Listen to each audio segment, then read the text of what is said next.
Poissy, le patrimoine est à l'honneur toute l'année, mais lorsque arrivent les Journées du patrimoine, c'est l'occasion d'accueillir plus de monde encore, et c'est le cas en particulier cette année pour la 36e édition, qui est l'occasion pour nous de mettre en valeur, conformément au thème des Journées nationales, art et divertissement, un certain nombre de sites et de monuments qui répondent à ce thème. C'est le cas en particulier de notre théâre, grâce à une visite théâtralisée proposée par Trottoir Express à la demande de la ville. C'est le cas aussi, bien sûr, pour notre musée du jouet, récemment rouvert et dans lequel toutes sortes de jeux, jouets et autres objets en rapport avec le divertissement ont pu enchanter nos visiteurs. Nous avons aussi travaillé sur le thème de l'architecture, qui est un thème annuel pour nous ici à Poissy, puisque 2019, c'est la réouverture du musée du jouet qui a connu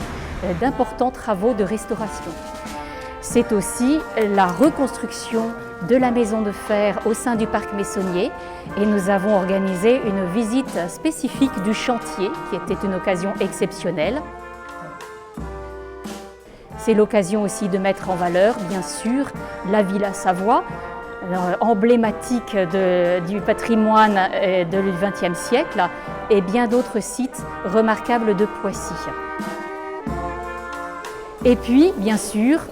ces Journées du patrimoine ont été l'occasion de découvrir ou redécouvrir des sites ouverts exceptionnellement. Je pense au prieuré royal Saint-Louis de Poissy, qui ouvre ses portes seulement à cette occasion, ainsi que les montées au clocher de la collégiale et bien d'autres sites remarquables de Poissy. Et parce que notre patrimoine, c'est aussi un patrimoine immatériel, nous avons voulu accompagner le Cercle d'études historiques et archéologiques en rendant hommage à Maxime Laubeuf, un enfant de Poissy, qui est le créateur et le concepteur du sous-marin moderne. Nous avons donc eu la joie de voir ce patrimoine si riche, apprécié par un grand nombre de personnes au cours de ces Journées du patrimoine, et parmi elles, le directeur régional des affaires culturelles, ainsi que la directrice des Bâtiments de France, qui nous ont fait l'honneur de notre visite.